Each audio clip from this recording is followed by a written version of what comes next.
মাথা নিচু করে তারই স্ত্রী সেই ছবিও ফুটে উঠেছে। সেলাই করে যাচ্ছে, তাদের যে জীবন সেই বিরাট একটি সেলাই মেশিন, শাড়ির অংশগুলো রয়েছে, বড় বড় যে সুতোর যে স্ত্রী, সব থেকে দৃষ্টি আকর্ষণ দর্জির যে ঘর, মায়ের এই হাতে একটা ছুঁচ রয়েছে।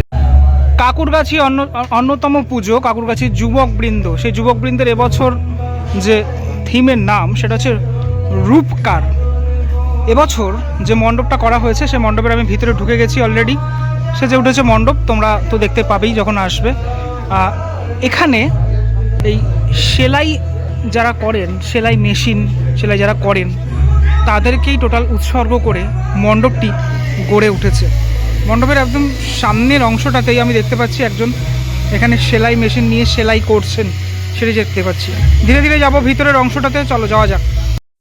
মণ্ডপের ভিতরের অংশে প্রবেশ করতেই আমার চোখে যে দৃশ্যটা পড়লো আমি তাতে বিস্মিত হয়ে গেলাম। তার কারণ এই যে অংশটা, এই অংশতে আমি দেখতে পাচ্ছি একজন সেলাইয়ের মেশিনের সামনে মাথা নিচু করে বসে রয়েছেন, আর তার ঠিক পিছনে রয়েছে একটি ছবি, তার মেয়ে ডাক্তার,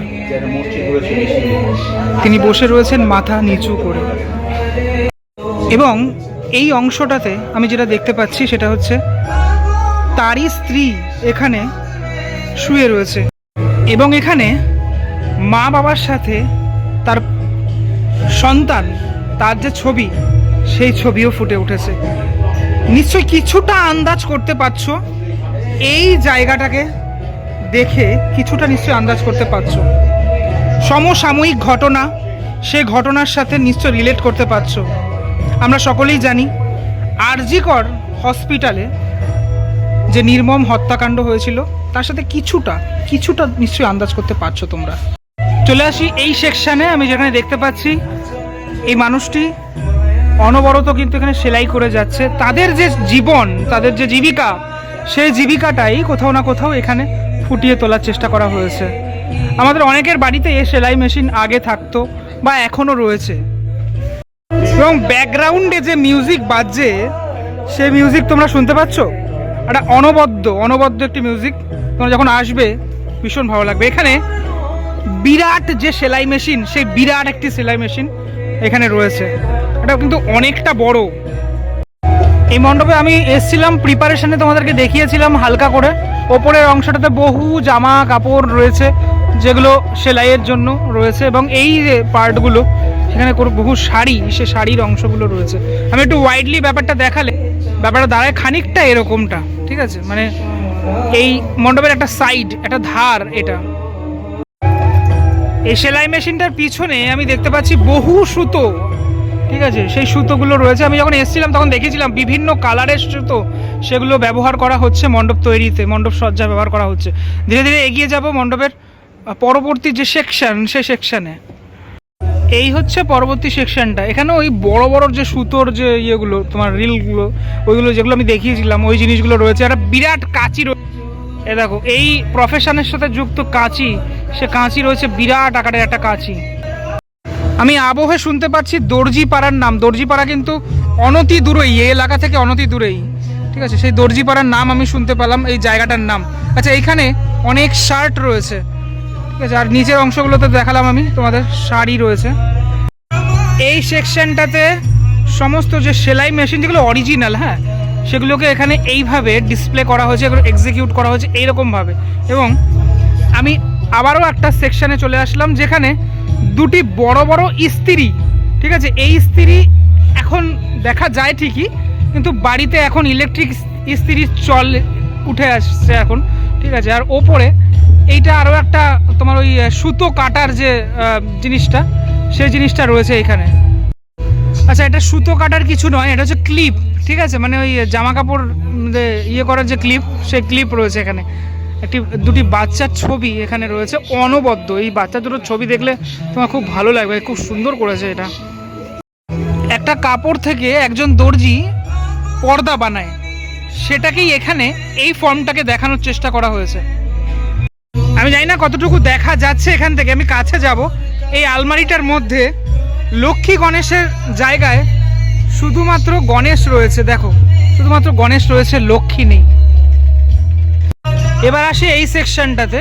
এই জায়গাটা আমার কাছে টোটাল মণ্ডপের মধ্যে সব থেকে দৃষ্টি আকর্ষণ করলো। তার কারণটা বলে রাখি আমি, এখানে পরপর অনেকগুলো এরকম লেয়ার রয়েছে, যে লেয়ারগুলোর মধ্যে যেভাবে এই হাতগুলোকে বাঁধা হয়েছে এবং যেভাবে দেখানো হয়েছে এই জামাগুলোকে, সেটার জন্য আমার বেশি ভালো লাগলো এই জায়গাটা বিশেষ করে। এইখানটা হচ্ছে তোমার ঠাকুর ঘরটা রয়েছে, আমি ঢুকে যাব মণ্ডপের একদম ভিতরের অংশটাতে। এই জায়গাটার নাম দর্জির যে দোকান, এখানটা লেখা রয়েছে শ্রী দুর্গা টেলার্স, ঠিক আছে, কাকুরগাছি যুবকবৃন্দ যেখানে স্থান। চলো ভিতরটাতে ঢোকা যাক এবারে ধীরে ধীরে। আমি একদম টপ থেকে শুরু করি। টপে এরকম ধরনের জামা কাপড়গুলো রয়েছে।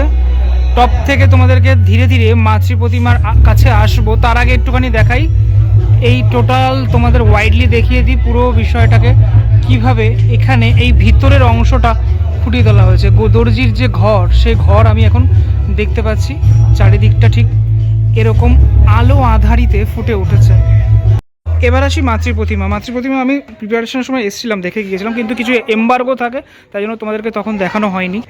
একটু দেখিয়ে দিই মায়ের প্রতিমাটা। দেখো এখানকার প্রতিমা প্রত্যেক বছরই সুন্দর হয়। মায়ের প্রত্যেকটি হাতে মানে আমি দেখতে পাচ্ছি সুতো রয়েছে, ঠিক আছে।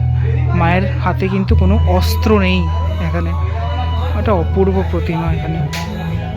এবং আমরা মায়ের চারপাশটাতে দেখে থাকি লক্ষ্মী গণেশ কার্তিক সরস্বতীকে। এখানে দেখতে পাচ্ছি এই অংশটাতে লক্ষ্মী গণেশ কার্তিক সরস্বতী রয়েছে, একদম পাশে রয়েছে তারা, ঠিক আছে। এবার এই জায়গাটাতেও একটা এরকম আলমারি রয়েছে, তারপর তোমার সেলাই মেশিন রয়েছে, এগুলো এই সেকশনটাতেও রয়েছে। এই হচ্ছে টোটাল ঠাকুর ঘরের যে অংশটা সেটা।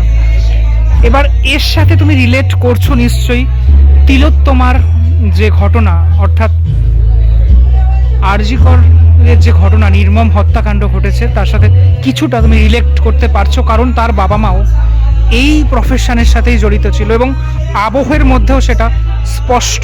পিছনের অংশটাতে আমি দেখতে পাচ্ছি মহাদেব রয়েছেন এখানে।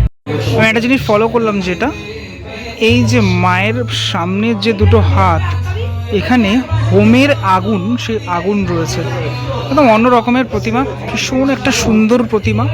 তুমি যদি দেখো এখানে মানে অর্নামেন্টস থেকে শুরু করে পুরো অংশগুলো খুব সুন্দরভাবে টোলা ব্যাপারটা কিন্তু সাজানো হয়েছে মাকে। মুকুটের অংশটা কিন্তু অনবদ্য। এবং এই হাতে, মায়ের এই হাতে একটা ছুঁচ রয়েছে, যেহেতু এই সেলাইয়ের জীবিকার সাথে যারা যুক্ত, তাদের ছুঁচটা একটা অত্যাবশ্যকীয় একটা বস্তু তাদের কাছে, তাই জন্য কিন্তু এটা রয়েছে।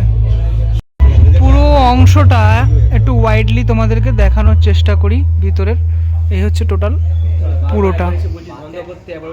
আচ্ছা, আমি শুরুতে এই জায়গাটা থেকে তো শুরু করেছিলাম, তোমাদেরকে দেখেছি যে এই যে একজন ওনার যে মানে সন্তান, একজন ডাক্তার, তার যে ছবি এখানে রয়েছে, এবং এই পোর্শনটাতে একটা ঝুল, ঠিক আছে, মানে সেই ঝুলটাও দেখানো হয়েছে।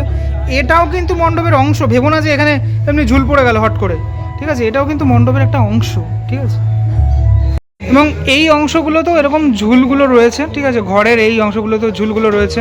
একটা ঘড়ি রয়েছে, যেমনটা বাড়িতে থাকে না, একটা আলমারি রয়েছে যেমনটা থাকে, একটা ইস্ত্রি, তারপরে বেশ কিছু জামা কাপড় এখানে, এই সমস্তগুলো এই টোটাল ব্যাপারটাতে রয়েছে। একটা উনুন রয়েছে, এবং আমি জানি না দেখতে পাচ্ছ না তোমরা, এখানে একটা ইস্ত্রি, সেটা জিনিসগুলো এই জায়গাটাতে রয়েছে। একটা ট্রাঙ্ক দেখতে পাচ্ছি। একজন নিম্ন মধ্যবিত্তর ঘরের যে কাহিনী, সে কাহিনী ফুটে উঠেছে বারবার করে, সে জিনিসটাই যেন বোঝানোর চেষ্টা করা হয়েছে কাকুরগাছি যুবকবৃন্দে। সুন্দর একটা আবহ, সাথে সুন্দর মণ্ডপ এবং প্রতিমা।